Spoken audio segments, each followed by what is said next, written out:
Hello everybody, and today we're going to do something a little different. Instead of looking at our usual constructed matches, we're going to be looking at limited.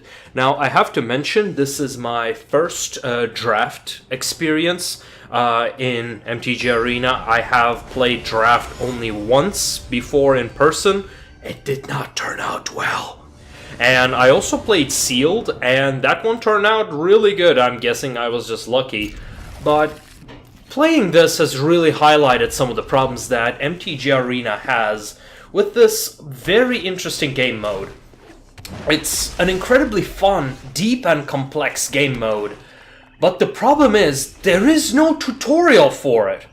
There are some online guides on how to do it, but it seems to me you're just expected to play it, which is very unexpected, seeing as how this is the only mod that costs actual gems to play.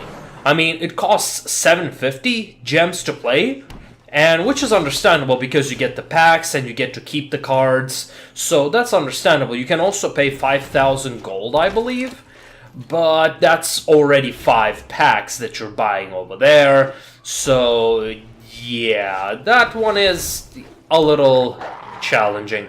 But looking at the current one, the limited is great play mode where you draft, at least the draft version. When I say limited, it can be, at least the ones that are available, is sealed and draft. Today we're going to be looking at a draft mode. As you can see, we have already started, but it's a bit of a slow game because I've got no idea what I'm doing.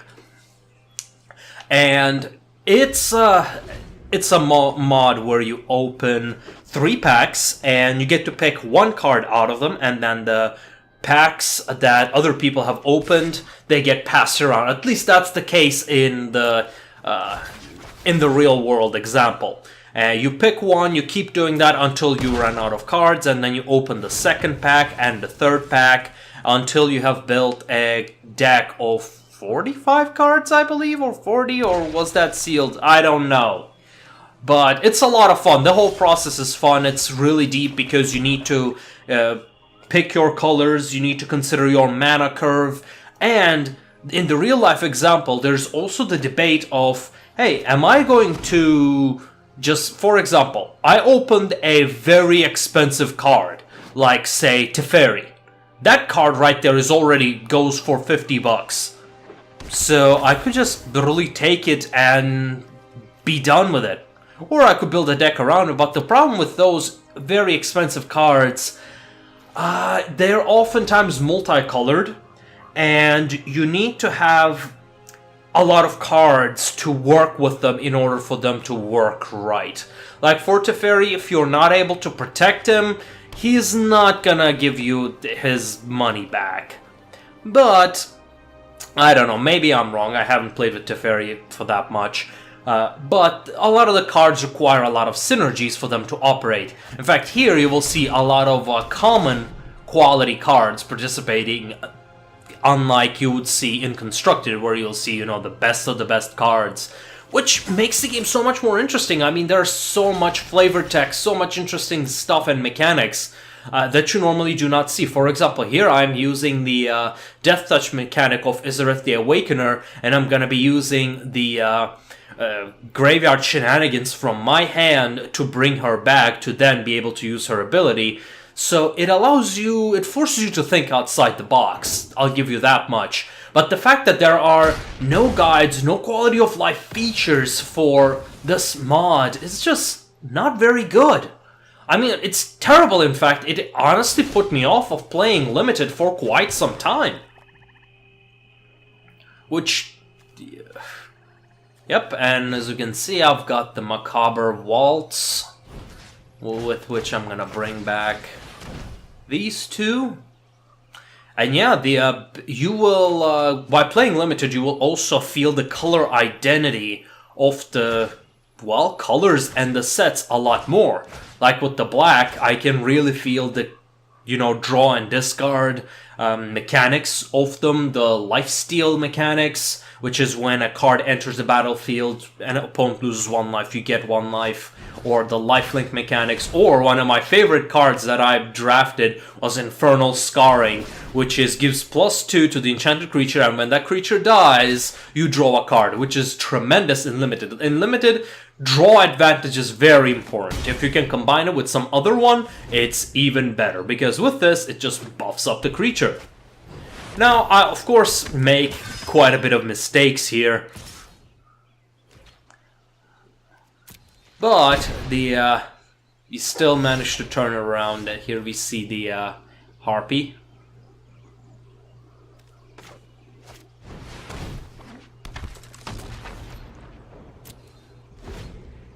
Now, because I do not have the attack power to break through my enemy's defenses, I'm not going to be attacking. Now, I have a tremendous card advantage. While I'm holding 5 cards, my opponent is holding only 2, but he has a better board presence.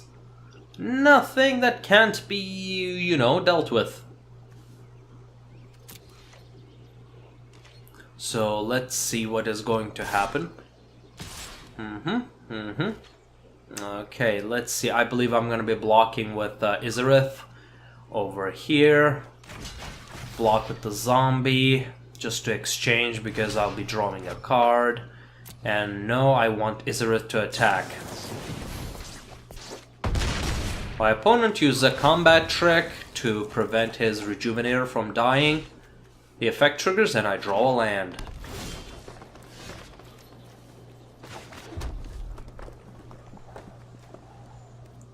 Looking at the graveyard.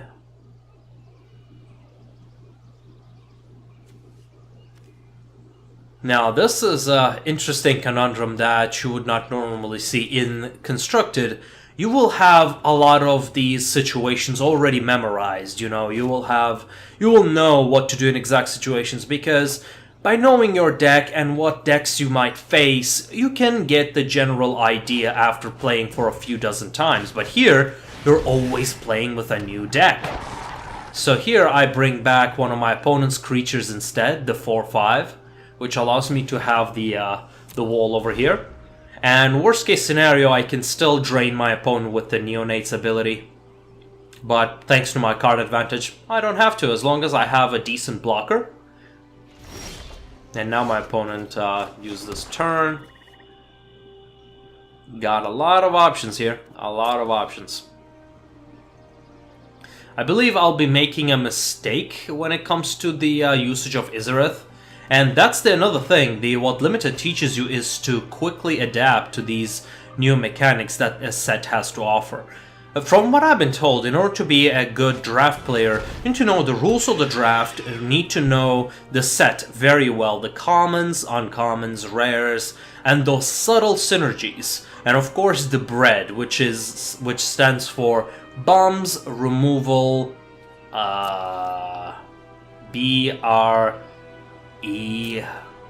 I don't know. I don't remember. I'm not a very good draft player, okay? But that's basically the priority in what you should be picking your cards. And this is never mentioned in the game!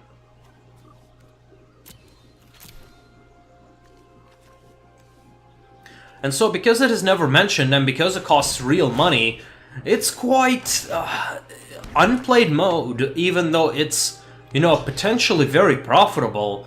And both for the players and for the wizards,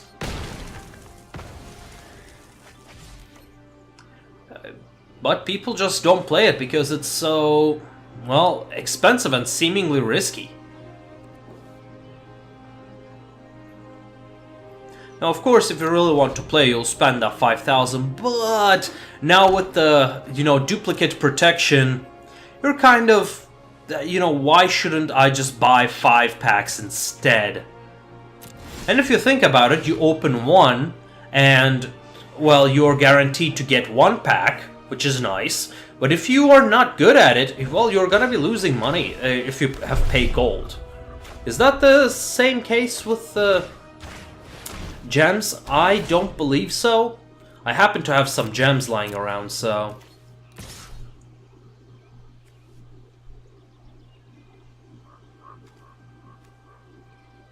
Let's see, here I'm trying to figure out if the Doomed Dissenter ability would be triggered, because when Doomed Dissenter leaves the battlefield, I mean when it dies, it brings back a 2/2 zombie.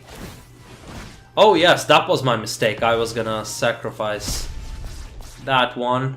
One of the very nice things about this Harpy is that because the creature abilities are instant speed unless told otherwise, it makes it quite good to use, because you can just have the chump block and then use that to buff up your Harpy. That's always a benefit. So my opponent has got more creatures, but he has no way to attack. But so those are my complaints about the way that this very fun format is made user unfriendly. Very unfortunate, really. And the way this format kind of plays out really makes you see the game in another way. Like, you see card advantage as not as an integral part of your strategy, but more as the way you build your deck. You consider that, and you build your strategy around it. And because you do not have control over the cards, I mean the cards that will be in your deck, you need to adapt. In a lot of ways, Draft is a practice in adaptation. And so here you see that I have adapted. I probably should have used the Electrify to take out that defender, but oh well. And here you will see, because you're playing with another deck, you can challenge yourself on your knowledge of the basic game mechanics. Now here, I'm expecting some combat tricks. Now, combat tricks I've seen fairly rarely in the in Constructed, but in a Draft it's incredibly common. It's incredibly common. Like, you should expect it. If your opponent is holding out one card, chances are that is indeed a that one is indeed a combat trick. And combat tricks, for those who don't know, are the cards that instantaneously can give your creature +1, bonus power, durability, endurance, you name it. And so, my Harpy finally reached the 7 attack. With that, it will be victorious. And that's final. Well, thanks for joining me, and we'll see you next time.